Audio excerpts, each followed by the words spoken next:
दर्शक नमस्कार। केन्जो खबरको निर्वाचन विशेष कार्यक्रममा यहाँहरूलाई स्वागत छ। अहिले हामी निर्वाचनकै पेरिफेरीमा विभिन्न व्यक्तित्वहरूसँग नियमित कुराकानी गरिरहेको छौँ। आज मसँग निर्वाचनकै विषयमा कुरा गर्नको लागि उज्यालो पार्टी र राष्ट्रिय परिवर्तन पार्टीबाट साझा उम्मेदवार बन्नुभएका टेकबहादुर युवा लिम्बू मसँग हुनुहुन्छ। यहाँलाई कार्यक्रममा स्वागत छ। हस् त, धन्यवाद। निकै व्यस्त हुनुहुन्छ र चुनाव निकै लागिरहेछ, के गरिराख्नु भएको छ अहिले? अहिले अब हाम्रो चुनाव नजिकै आइसकेको छ, त्यसले गर्दा हामी एकदमै व्यस्त नै छौँ।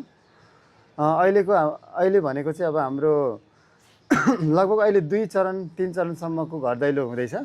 पहिला एक चरणको घर दैलो सकिसकेको छ। अहिले चाहिँ मतदाता शिक्षालाई लिएर चाहिँ अहिले गाउँ गाउँमा जाने, घर घरमा जाने, पालिकामा हाम्रो टिमहरू छ, टोलीहरू छ, उहाँले त्यो कामहरू गरिराख्नु भएको छ।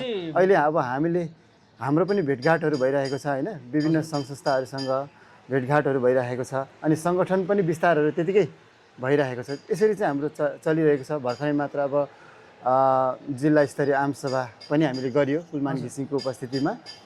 र्यालीहरू गरिँदैछ, माइकिङहरू ठाउँ ठाउँमा प्रचार गरिँदैछ। त्यसरी चाहिँ व्यापक रूपमा हामीले अब अगाडि बढिरहेका छौँ अभियानलाई। भनेपछि हामीलाई भोट दिनुहोस् भन्ने चरणको कार्यक्रम सकेर अब चाहिँ भोट यसरी लाउनुपर्छ भन्ने चरणमा पुग्नुभयो। हजुर हजुर हजुर। भनेपछि तपाईँहरूले अब 5 स्तरमा नयाँ हुनुहुन्छ। तपाईँहरू जेनजी आन्दोलन पछाडि जेनजीको मर्म भावना अनुसारै हामी काम गर्छौँ भनेर पार्टी खोलेर यहाँसम्म आउनु भएको छ। खासमा तपाईँहरूलाई जिताउनुपर्छ, मलाई भोट हाल्नुपर्छ भनेर जनतासम्म जाँदा के एजेन्डा लिएर गइराख्नु भएको छ? पहिलो कुरा त म स्वतन्त्र व्यक्ति, हजुर, हिजोको दिनमा कुनै पनि पार्टीमा आबद्ध नभएको एउटा स्वच्छ छवि भएको इमान्दार व्यक्ति र म हिजोको दिनमा लामो समयसम्म शिक्षक पेसामा पनि आबद्ध थिएँ। हजुर। अनि त्यो शिक्षक पेसालाई छोडेर मैले विभिन्न सङ्घ संस्थामा आबद्ध रहेर समाजको सेवा गर्दै थिएँ। एउटा समाजसेवीको रूपमा मैले हिजो काम गरेँ। मैले विभिन्न 5 जिल्लाको वडाहरूमा स्वास्थ्यसँग सम्बन्धित शिविरहरू मैले पुर्याउने प्रयास गरेँ। त्यस्ता वृक्षारोपणदेखि लिएर सरसफाइ अभियानदेखि लिएर रक्तदानदेखि लिएर विभिन्न विद्यालयहरूमा लागु औषध दुर्व्यसनी विरुद्धको सचेतनामूलक कार्यक्रमहरू गर्नेदेखि लिएर यावत प्रकोपको टाइममा राहत उद्धारको काम गर्नेदेखि लिएर यस्तो कामहरू मैले गरिरहेको थिएँ। र हिजोको दिनमा म समाजसेवी र आज म एउटा उम्मेदवारीको रूपमा म आएको छु।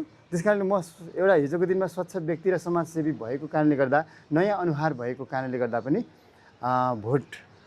भोट अब लाउन आवश्यक छ अथवा भोटको म अपिल गर्छु होइन। तपाईँलाई जिताउनुपर्छ भन्ने हो एउटा।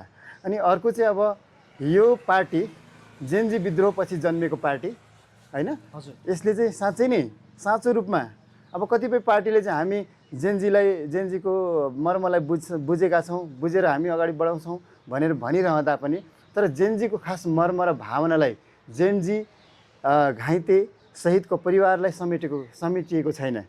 तर हामीले चाहिँ साँच्चै नै जेनजीको आन्दोलनमा जाँदै गर्दाखेरि जेनजीको जुन चाहिँ माग थियो, मुद्दा थियो, जुन सुशासनको माग, शून्य भ्रष्टाचारको माग, प्रत्यक्ष निर्वाचन प्रणालीको मागहरू थियो, त्यो कुरालाई चाहिँ त्यो एजेन्डालाई चाहिँ हामीले लिएर अगाडि बढिरहेका छौँ। अनि अर्को कुरा, यो पार्टीले धेरैभन्दा धेरै शहीदको परिवारलाई समेटेको छ, घाइतेहरूलाई समेटेको छ र घाइते र शहीदको परिवारहरू चाहिँ यो पार्टीबाट होइन समानुपातिक उम्मेदवारमा पनि उहाँहरू अगाडि आउनुभएको छ। यसरी पनि हामीले समेटेर अगाडि आएको कारणले गर्दाखेरि चाहिँ यसमा यो पार्टीमा मत दिएर जिताउनुपर्छ भन्ने एउटा आह्वान पनि हो। अघिल्लो निर्वाचनहरूलाई हेर्दाखेरि पनि यहाँ कहिले कम्युनिस्टहरू कहिले काङ्ग्रेसहरूले चुनाव जितिरहेछन्। 79को निर्वाचनलाई हेर्ने भने पनि यहाँ जम्मा काङ्ग्रेस र एमालेको जम्मा 46 मतको मात्र फरक भएको ठाउँमा तपाईँहरू बिना सङ्गठन हुनुहुन्छ र यी ठुला सङ्गठनमा भिजिरहेका निकै ठुला हामी सङ्गठन भनेर दाबी गर्ने पार्टीहरूलाई जित्न कतिको चुनौती देखिराख्नु भएको छ? त्यस्तो चुनौती देखिएको छैन। म 1-2वटा कारण भन्छु। पहिलो कारण चाहिँ के भने पुरानो पार्टीहरूबाट, पुरानो नेतृत्वहरूबाट अहिले जनता चाहिँ एकदमै एक खालको निराशपना, असन्तुष्टि, वितृष्णा उहाँहरूमा जागेको छ। पहिलो कारण त्यो कारणले गर्दा पनि अहिले हामी जनमानसमा जाँदै गर्दा उहाँले के भन्नुहुन्छ भने योचोटि अहिलेसम्म आजसम्म हिजोको दिनसम्म हामीले अरू पार्टीलाई सहयोग गऱ्यौँ, सघायौँ, हाम्रो जवानी त्यहाँ गएको छ, हाम्रो लगानी त्यहाँ गएको छ। तर आजको परिस्थिति, देश जुन अवस्थामा आज पुग्यो त्यो चाहिँ हाम्रै कारणले गर्दा पुगेको रहेछ। हाम्रो के भन्छ भोट, हाम्रो मत हिजोको दिनमा खेर गएछ भन्ने आज हामीले महसुस गरिरहेका छौँ। त्यस कारणले गर्दा अब चाहिँ हामी नयाँलाई मौका दिन्छौँ, नयाँले पालो दिन्छौँ भनेर उहाँले भनिराख्नु भएको छ पहिलो नम्बर। हजुर अनि दोस्रो नम्बरमा हामीले हाम्रो सङ्गठनै भएको छैन भन्ने पनि छैन। हजुर हामीले त अब जिल्लादेखि लिएर पालिका होइन, वडा टोल हाम्रो सङ्गठनहरू विस्तार भइरहेको छ, विस्तार व्यापक रूपमा अहिले पनि भइरहेको छ। साङ्गठनिक हिसाबले पनि हामी अहिले दरिलो नै छौँ। र यो आधारहरू पनि धेरैवटा हुनुभयो, तपाईँहरू पनि नयाँ हुनुहुन्छ, संस्कृतिले पनि आफूलाई पनि ऊ पनि नयाँ छ, अनि राजसपाले पनि आफूलाई पनि नयाँ भन्छ। नयाँहरूलाई भोट दिँदाखेरि चाहिँ भोट बाँडिँदाखेरि त फेरि जित्न त पुरानाहरूले जित्छन् जस्तो देखियो नि, यसमा चाहिँ के छ तपाईँहरूको धारणा? सबैको आम जनताको पनि अब एक भएर आउनुपर्छ, मिलेर आउनुहोस् भन्ने हो। हजुर र हाम्रो पनि प्रयास त्यही नै छ, त्यही नै थियो। हजुर र त्यही एक हुने क्रममा अब हामीले यो जेन्जी घाइतेको पार्टी जुन राष्ट्रिय परिवर्तन पार्टी र उज्यालो नेपाल पार्टीसँग एकीकरण पनि भयो होइन, एक हुने क्रममा। अनि पछिल्लो समयमा हामीले अब श्रम संस्कृतिमा पनि पहल गरेको र उहाँ मान्नु भएन। र जे जस्तो भए पनि अब हामीले चाहिँ आफ्नो ठाउँबाट एकदमै प्रयास गरिरहेका छौँ। उज्यालो नेपाल पार्टीलाई चाहिँ अहिले अब धेरैले समर्थन गरेर आइराख्नु भएको छ होइन, जोडिराख्नु भएको छ। र लगभग अब हामीलाई चाहिँ के आकलन छ भने चाहिँ आफ्नो नयाँ पनि आफ्नै ठाउँमा छ, पुरानो आफ्नै ठाउँमा छ, तर उज्यालो नेपाल पार्टीले पनि आफ्नो भरपुर प्रयास गरेको छ। र अहिलेको आकलनमा चाहिँ अब के देखिएको छ भने हामी लगभग जित्ने सङ्घारमा पुगिसकेका छौँ। हामी जित्ने एउटा माहौल हामीले तयार गरिसकेका छौँ, बनाइसकेका छौँ। त्यो अर्थमा पनि हामी ढुक्क छौँ भनौँ न।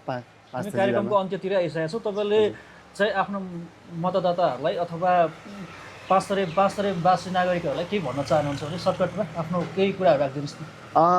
हामी आगामी दिनहरूमा पाँचथर जिल्लाको लागि गर्नुपर्ने हाम्रोमा धेरै योजनाहरू छन्, एजेन्डाहरू छन् हाम्रोमा होइन।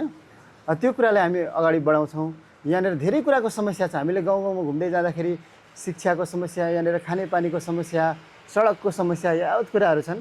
यो कुराहरूमा हामीले के भन्छ विकास गर्दै सडकको कुराहरूमा पनि हामी स्तर उन्नतिहरू गर्दै जान्छौँ।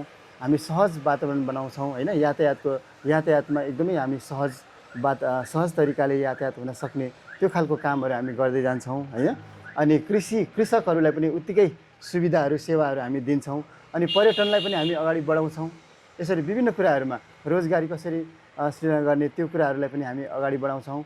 र विभिन्न कुराहरूलाई चाहिँ अगाडि बढाएर हामी राम्रो गर्ने, अब स्वास्थ्यको क्षेत्रमा पनि कसरी हुन्छ गाउँ गाउँमा अब स्वास्थ्य सेवाहरू पुर्याउने होइन, एकदमै अहिलेको भन्दा एकदमै राम्रो तरिकाले उहाँहरूको सेवालाई चाहिँ हामीले अब सेवालाई चाहिँ पहुँचमा हामी पुर्याउने हाम्रो रहेको छ, हाम्रो योजनाहरू रहेको छ। अरू कुराहरू छन्। अब शिक्षाको कुराहरूमा पनि विद्यार्थीहरूलाई पनि अब अलिकति उहाँलाई पनि केही राहत, उहाँलाई आर्थिक रूपमा सहयोग गरेर उहाँले पढ्न पनि पाउने, केही उहाँले राहत पनि पाउने होइन, त्यो खालको हाम्रो योजनाहरू पनि छ। र यस्तो यावत विषयवस्तुहरूमा हामीले कसरी समृद्ध बनाउन सकिन्छ पाँचथर जिल्लालाई, त्यो एजेन्डाहरूमा आधारित रहेर हामी काम गर्नेछौँ। र म आफै चाहिँ एउटा उम्मेदवारी हुँदै गर्दाखेरि म कुनै ठुलो सपना र आश्वासन देखाउँदिनँ। म चाहिँ इमान्दारीपूर्वक भोलि जितेर जाँदै गर्दा पनि मैले एकदमै ठुलो जिम्मेवारी महसुस गरेको छु। एउटा यो पाँचथर जिल्लाको एउटा अभिभावकको भूमिका निर्वाह गर्नको लागि म त्यहाँ जाँदै गर्दाखेरि मैले साँच्चै नै सोचेर भोलिको दिनमा कुनै पनि म भ्रष्टाचार नगरिकन इमान्दारीपूर्वक, निष्ठापूर्वक, पारदर्शी ढङ्गले चाहिँ म हाम्रो पाँचथरमा भएका सबै आम नागरिकको सेवा गर्ने मेरो चाहिँ बाचा छ। अनि त्यस कारणले गर्दाखेरि चाहिँ सम्पूर्ण पाँचथरवासी आमा बुवा दाजुभाइ तथा दिदीबहिनीहरूलाई म बाँसुरी चुनाव चिन्हमा मतदान गरिकन विजय गराइदिनु हुन पनि सबैलाई अनुरोध गर्न चाहन्छु। व्यस्तताको बावजुद पनि हामीलाई समय दिनु यसको लागि यहाँलाई हार्दिक धन्यवाद। हस् त, थ्याङ्क यू।